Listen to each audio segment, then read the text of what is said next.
Nasib negara Zionis Israel kini benar-benar berada di ujung tanduk kehancuran total. Benjamin Netanyahu menjadi orang yang paling diburu di dunia. Kekuasaan yang dibangun di atas darah rakyat Palestina kini mulai runtuh perlahan. Fondasi negara ilegal itu goyah dihantam badai perlawanan global. Dunia menyaksikan detik-detik akhir dari rezim apartheid yang kejam dan tak berkeprimanusiaan. Sekutu-sekutu Palestina mulai bergerak mengepung Israel dari segala penjuru arah. Netanyahu kini hidup dalam ketakutan yang mencekam di dalam bunker persembunyiannya. Tidak ada lagi tempat aman bagi penjahat perang di muka bumi ini. Penasaran kisahnya seperti apa? Dengerin ceritaku sampai selesai. Keanehan terus melampiaskan kemarahan ke Gaza. Tanda-tanda kehancuran Israel terlihat jelas dari perilaku militer mereka yang makin tidak waras. Mereka melampiaskan kemarahan membabi buta kepada warga sipil Gaza. Padahal dunia internasional sudah menyerukan gencatan senjata untuk menghentikan pembantaian massal. Namun Israel justru semakin gila dengan terus mengebom wilayah yang sudah hancur. Dilansir dari Anadolu, serangan Israel kembali bunuh 7 warga Gaza. Serangan ini terjadi saat warga sedang tertidur lelap tanpa perlindungan. Tindakan ini menunjukkan betapa putus asanya militer Zionis menghadapi para pejuang Palestina. Mereka tidak mampu menang lawan Hamas, jadi mereka melampiaskan ke rakyat sipil. Ini merupakan kebohongan paling sadis yang katanya gencatan senjata, tapi Israel masih saja serang Gaza. Janji manis di meja perundingan hanyalah tipuan licik kaum Zionis. Mereka adalah pengecut yang hanya berani melawan wanita dan anak-anak kecil. Saat berhadapan dengan pejuang, mereka lari terbirit-birit seperti tikus got. Kata Siloen Mars selaku pengamat Timur Tengah, fakta di lapangan menunjukkan bahwa Israel tidak menghormati hukum perang sama sekali. Mereka melanggar semua aturan yang disepakati oleh komunitas internasional saat ini. Menurut Gaza Media, meski gencatan senjata berlaku, Israel serang permukiman di Gaza Timur.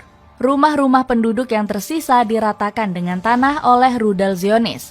Keanehan ini sebenarnya adalah tanda kepanikan yang luar biasa di Tel Aviv. Netanyahu butuh kemenangan palsu untuk menutupi kekalahan telaknya di medan tempur. Dia ingin menunjukkan pada rakyatnya bahwa militer Israel masih kuat dan berdaya. Padahal kenyataannya moral pasukan Zionis sudah hancur lebur tak bersisa. Tidak hanya di Gaza, kegilaan Israel juga menyebar ke wilayah tepi barat. Mereka berusaha memperketat cengkeraman kekuasaan di wilayah yang seharusnya damai itu. Israel sadar bahwa mereka kini dikepung oleh api perlawanan dari berbagai sisi. Tepi barat yang dulu tenang kini mulai membara membakar pos-pos penjagaan. Netanyahu mencoba memadamkan api dengan bensin, sebuah strategi yang sangat bodoh. Kekerasan yang mereka lakukan justru melahirkan ribuan pejuang baru yang siap mati. Setiap bom yang jatuh tidak menciptakan ketakutan, tapi menciptakan keberanian baru. Warga Gaza tumbuh dengan dendam yang akan menghancurkan masa depan Israel. Dunia melihat keanehan ini sebagai tanda-tanda sakaratul maut rezim Zionis. Mereka mengamuk tak terkendali sebelum akhirnya mati ditelan sejarah yang kelam.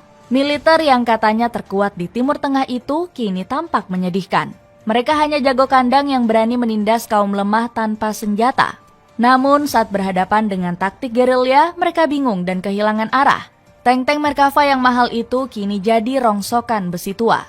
Israel sedang menggali kuburannya sendiri dengan terus-menerus melakukan genosida. Mereka pikir dunia akan diam, tapi mereka salah besar kali ini.